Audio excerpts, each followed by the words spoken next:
자, 이 시간 하나님께서 우리에게 주신 말씀 함께 보도록 하겠습니다. 오늘 주신 말씀은 사사기 19장 1절부터 15절까지 말씀입니다. 사사기 19장 1절로 15절입니다. 이스라엘에 왕이 없을 그때에 에브라임 산지 구석에 거류하는 어떤 레위 사람이 유다 베들레헴에서 첩을 맞이하였더니 그 첩이 행음하고 남편을 떠나 유다 베들레헴 그의 아버지 집에 돌아가서 거기서 넉 달 동안을 지내매 그의 남편이 그 여자에게 다정하게 말하고 그를 데려오고자 하여 하인 한 사람과 나귀 2마리를 데리고 그에게로 가매 여자가 그를 인도하여 아버지 집에 들어가니 그 여자의 아버지가 그를 보고 기뻐하니라. 그의 장인 곧 그 여자의 아버지가 그를 머물게 하매 그가 3일 동안 그와 함께 머물며 먹고 마시며 거기서 유숙하다가 넷째 날 아침에 일찍 일어나 떠나고자 하매 그 여자의 아버지가 그의 사위에게 이르되 떡을 조금 먹고 그대의 기력을 돋운 후에 그대의 길을 가라 하니라. 두 사람이 앉아서 함께 먹고 마시매 그 여자의 아버지가 그 사람에게 이르되 청하노니 이 밤을 여기서 유숙하여 그대의 마음을 즐겁게 하라 하니 그 사람이 일어나서 가고자 하되 그의 장인의 간청으로 거기서 다시 유숙하더니 다섯째 날 아침에 일찍이 일어나 떠나고자 하매 그 여자의 아버지가 이르되 청하노니 그대의 기력을 돋우고 해가 기울도록 머물라 하므로 두 사람이 함께 먹고 그 사람이 첩과 하인과 더불어 일어나 떠나고자 하매 그의 장인 곧 그 여자의 아버지가 그에게 이르되 보라 이제 날이 저물어 가니 청하건대 이 밤도 유숙하라. 보라 해가 기울었느니라. 그대는 여기서 유숙하여 그대의 마음을 즐겁게 하고 내일 일찍이 그대의 길을 가서 그대의 집으로 돌아가라 하니 그 사람이 다시 밤을 지내고자 하지 아니하여 일어나서 떠나 여부스 맞은편에 이르렀으니 여부수는 곧 예루살렘이라.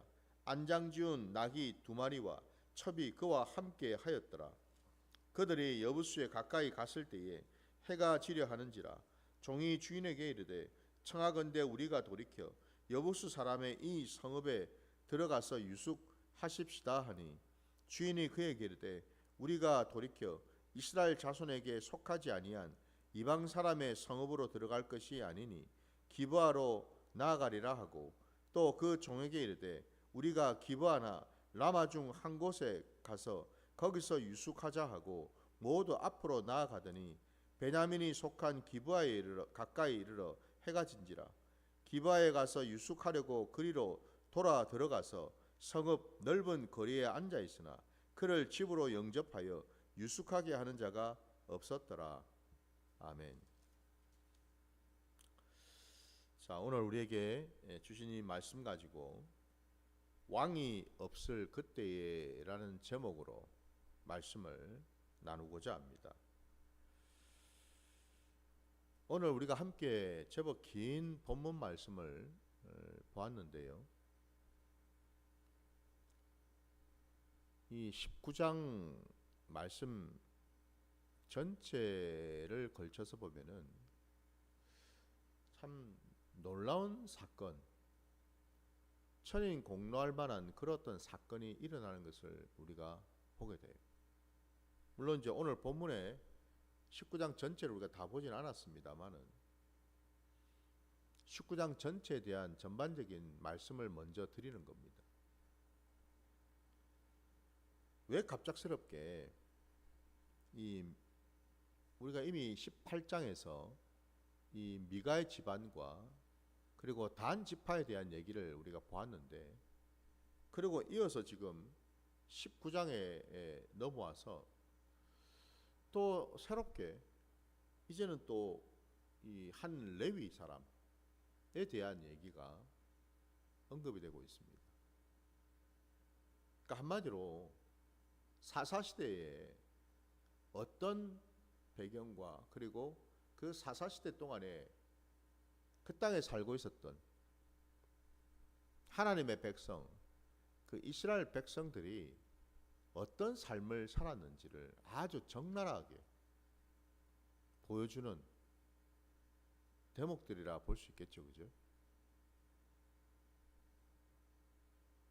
이스라엘 백성들의 삶의 자리에서, 신앙의 자리에서 정말 하나님이 없이 살아가는 그 신앙의 모습이, 삶의 모습이 어떠한지를 너무나 적나라하게 보여주고 있다 이 말입니다.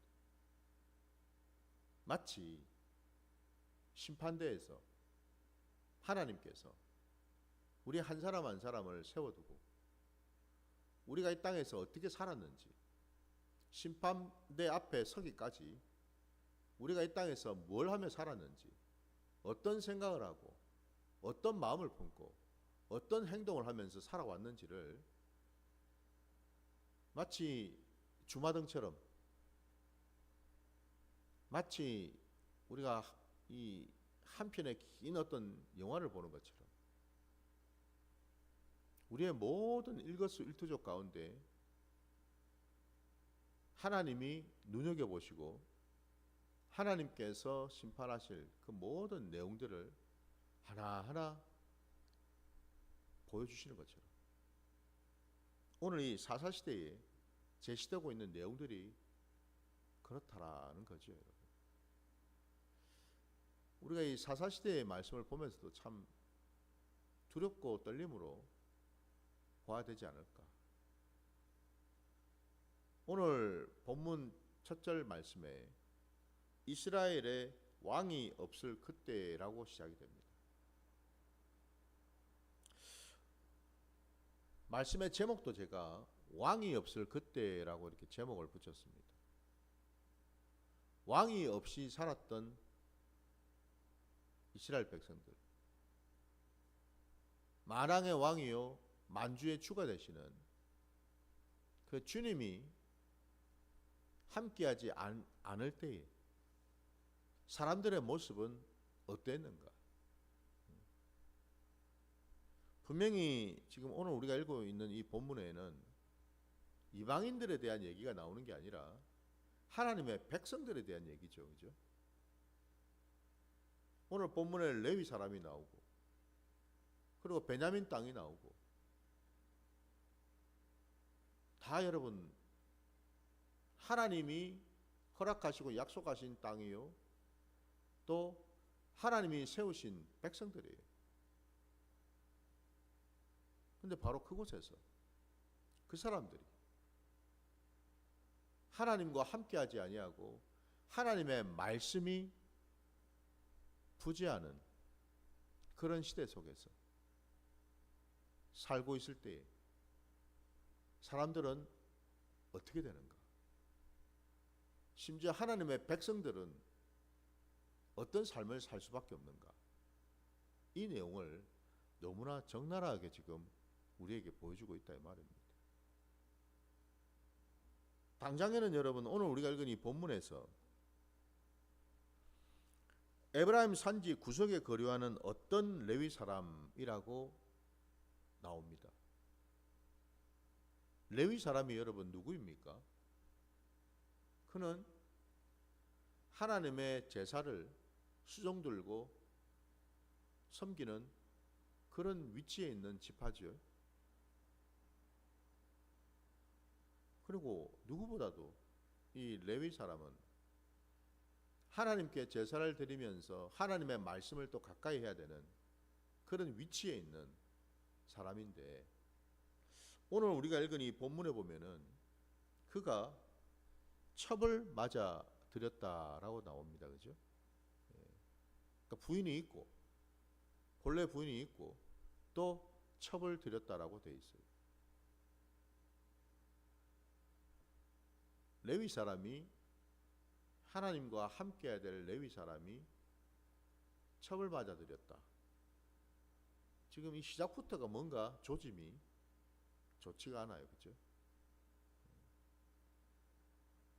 왜냐하면 오늘 본문에 또 보게 되면 여러분 근데 그 레위 사람이 맞아들인 그 첩이 그 여자가 어떤 여자냐 했더니 2절 말씀에 그 첩이 행음하고 남편을 떠나서 유다 베들레헴 그의 아버지 집에 돌아가서 거기서 넉 달 동안을 지내매라고 또 되어 있습니다.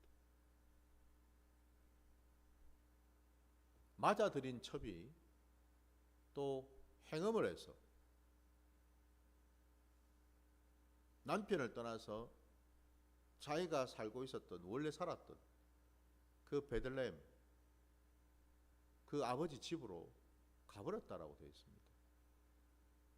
그러니까 참 이게 지금 내용이 여러분 딱 보시기에도 어떻습니까? 이게 무슨 콩가루 집안도 아니고 이 부부 관계라는 것이 첩을 얻고 근데 그 첩이 또한 행음을 하고 집을 나가버리고 누가 보더라도 이건 정상적인 모습이 아니죠. 그죠? 하나님을 믿지 않는 백성들, 이방인들 사이에서도 이와 같은 일들이 정상적이지는 않겠죠. 그죠? 세상의 잣대, 세상의 어떤 윤리 도덕적인 잣대를 놓고 보더라도 이 일이 그렇게 좋아 보이지가 않습니다. 근데 분명한 사실은 지금 이 일이 지금 이방인들 사이에서 일어난 일이 아니라 이방 사회에서 일어난 일이 아니라 하나님을 믿고 따르는 백성들의 사회 속에서 일어나고 있는 일이다 이 말이죠. 하나의 단면을 지금 우리에게 보여주고 있다 이 말입니다. 그러니까 무슨 얘기입니까? 하나님을 가장 가까이 지근해서 제사를 드리고 하나님의 말씀을 전하고 섬겨야 되는 레위 사람의 모습이 이 가정이 이 모양인데 그러면 다른 지파의 모습은 별반 다를까? 더 나을까? 그렇지 않다라는 거죠. 레위 가정도 이랬는데 나머지 다른 지파의 모습은 더 말할 필요가 없지 않을까? 이걸 지금 단적으로 보여주고 있는 거죠. 오늘날 신학시대에 비유를 하자면 예배 수종을 들고 말씀을 전하고 증거하는 목회자의 가정이 엉망이고 전혀 덕이 안 되고 많은 어떤 문제를 안고 있다면 성도들의 가정은 어떨까? 이런 맥락이겠죠. 그죠? 오늘날 놀랍게도 목회자의 가정이 상당히 많이 허물어진 것들이 많더라는 거죠. 목회자 집안에, 부부간에, 목회자와 사모간에, 또 부모와 자식간에 이런저런 어려움과 문제를 안고 있는 집들이 많더라는 거죠. 참 안타까운 일이지 않습니까, 여러분? 다른 무엇보다도 누구보다도 사실은 목회자의 가정이 더 은혜롭고 더 복되고 그죠? 더 하나님을 가까이 해야 되는 본이 돼야 되는 그런 삶을 살아야 된다라고 우리는 생각하는데 정작 뚜껑을 열어보니 그렇지도 않더라.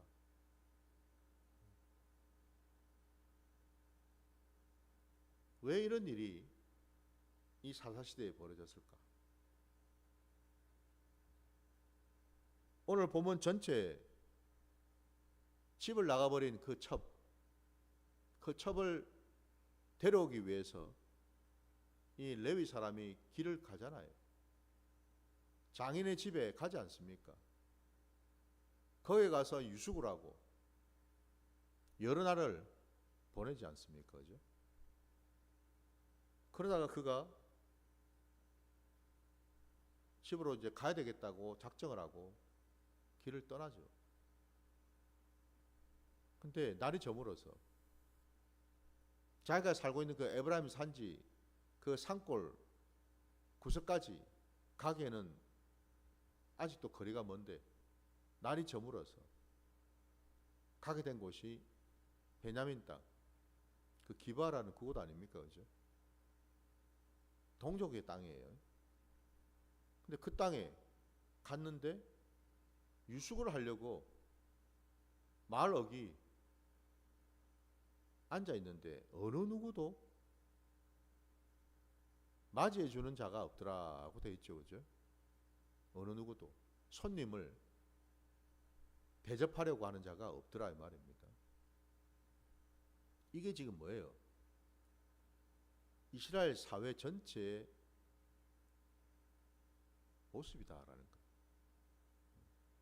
그러니까 한마디로 뭐죠?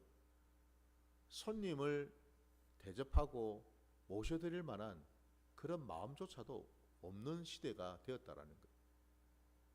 사랑도 식어버리고, 국률도 식어버리고, 사람을 섬기고 대접하는 그런 마음들도 다 식어져 버린 그런 시대, 그런 사회 속에 있더라 이 말이죠. 하나님의 말씀이 부재하고 하나님의 말씀이 역사를 하지 않으니 결국 백성들이 방자해질 수밖에 없는 시대 속에 있더라 이 말입니다. 그야말로 각자 자기 소견에 오른 대로 살아가는 시대.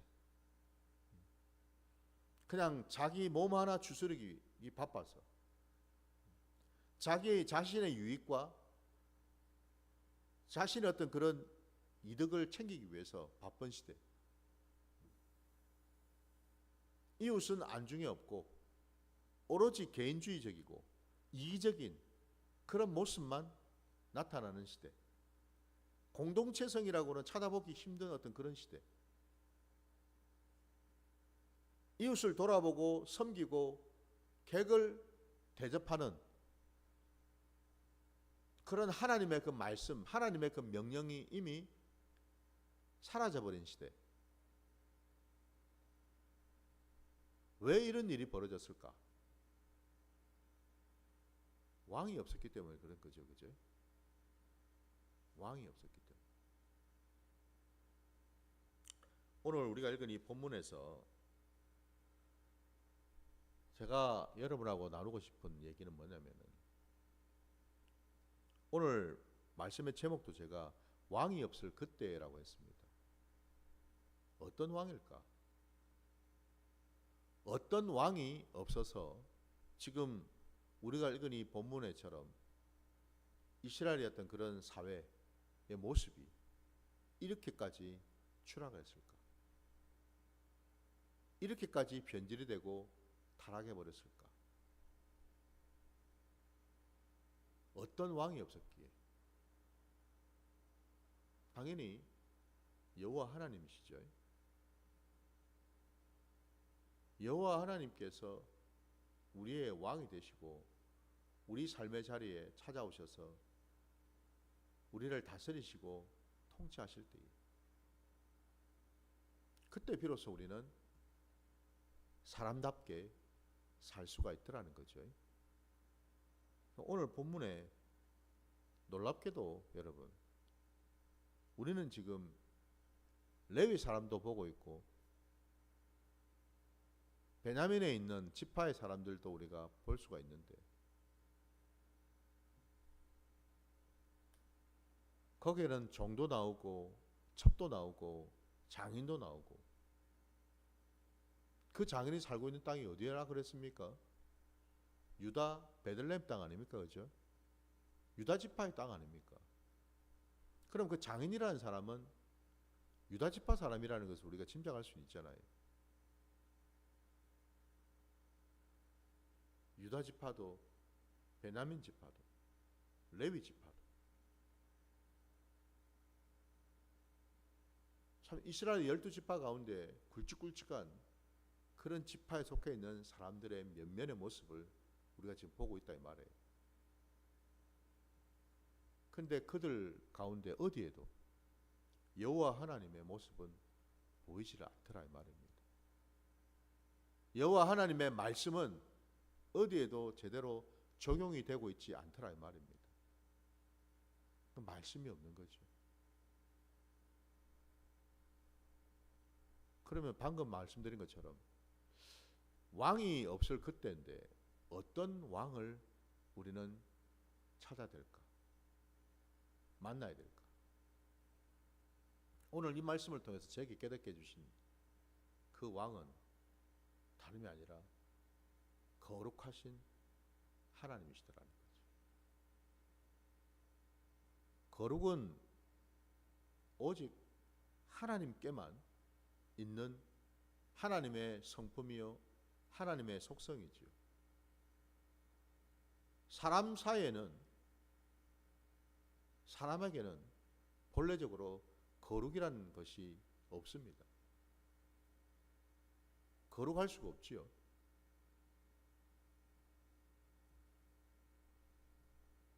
거룩하신 여호와 하나님께서 그 사람을 만나주시고 인쳐주시고 함께 하실 때 비로소 그 사람은 거룩한 사람이 되는 거죠. 그러니까 사람이라고 여러분 다 같은 사람이 아니더라는 거죠. 사람이라고 무조건 다 거룩한 사람이 되는 건 아니더라는 거죠. 하나님을 알고 하나님을 만나고 하나님 안에 거할 때 그 사람은 거룩해질 수가 있더라 이 말이죠. 지금 이 사회 속에는 거룩하신 하나님이 계시지를 않더라 이 말입니다. 그러면 지금 우리가 보고 있는 여기에 등장하고 있는 이 많은 사람들은 어떻단 말입니까? 거룩하고는 상관없는 그냥 사람의 모습만 하고 있는 그런 존재라는 거죠.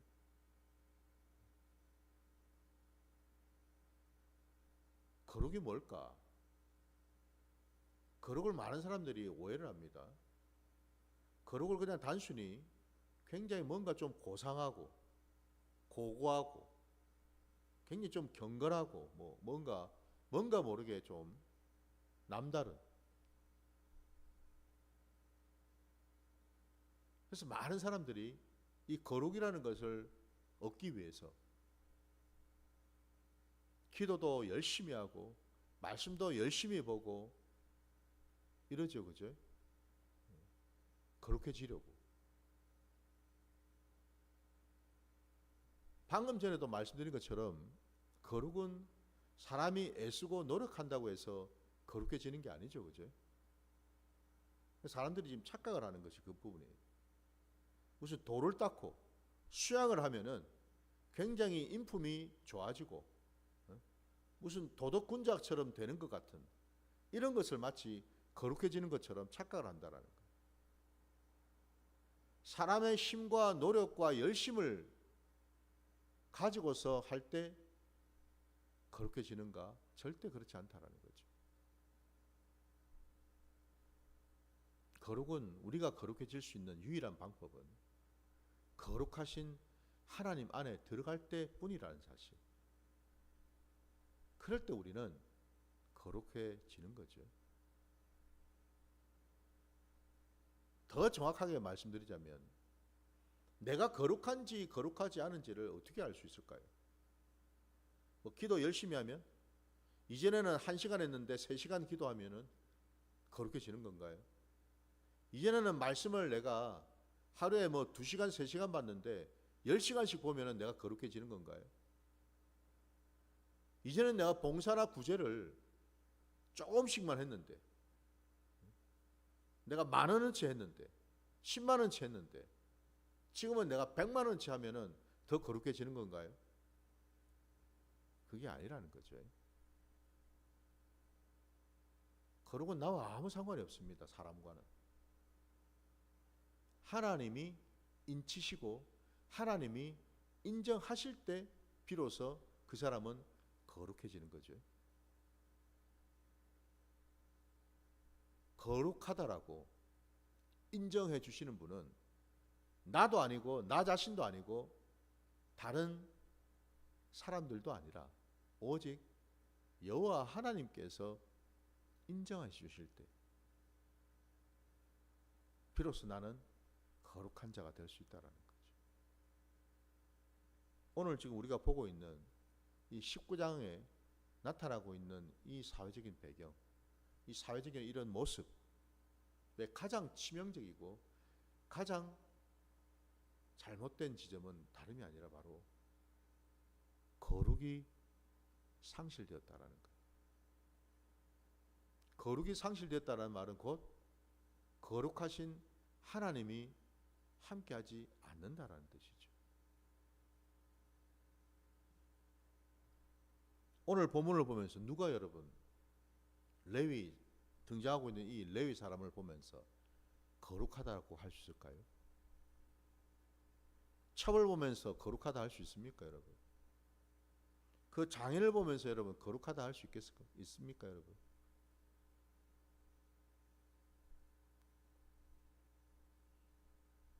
많은 사람들이 이 세상이 잘 돌아가고 이 사회가 좀 더 발전하기 위해서 뭘 할 것인가? 믿는 사람들조차도 가지고 있는 생각이 경쟁력을 키우라고 얘기를 하고 어떤 테크닉을 잘 연마해야 된다고 얘기를 합니다.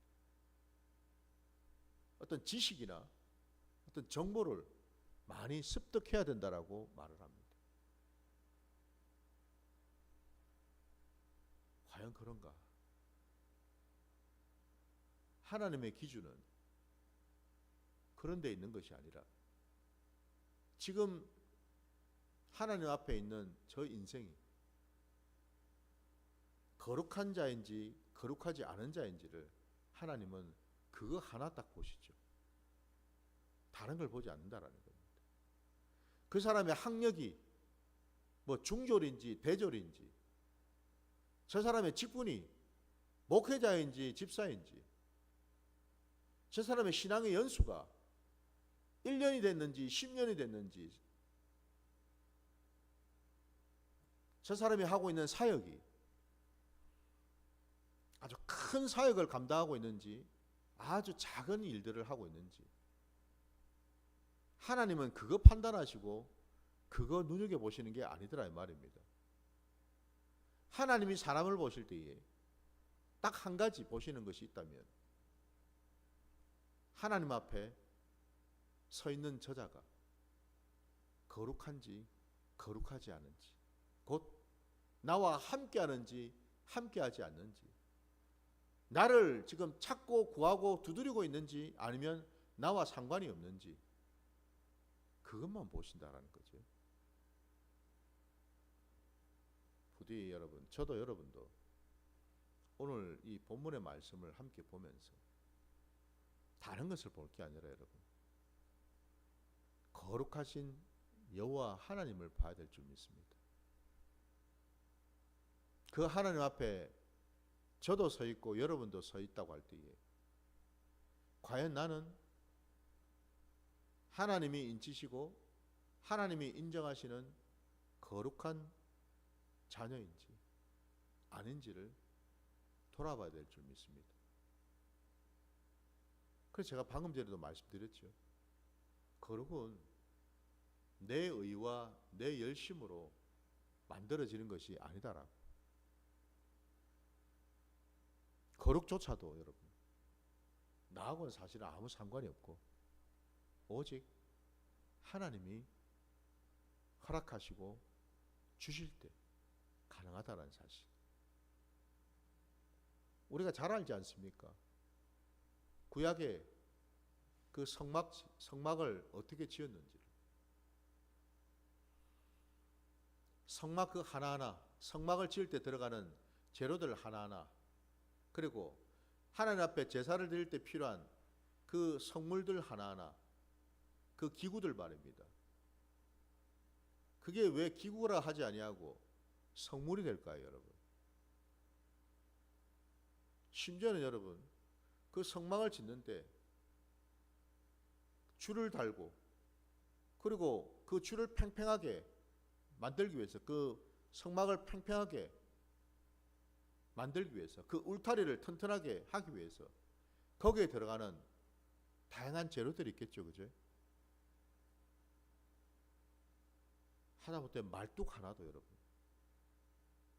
그 줄 하나도, 거기에 들어가는 성물 하나하나 모든 것들이 하나님이 인치시고 하나님이 인정하시면은 비로소 그것이 그냥 세상에 널려 있는 그런 도구, 기구가 아니라 거룩한 하나님의 성물이 되는 거죠.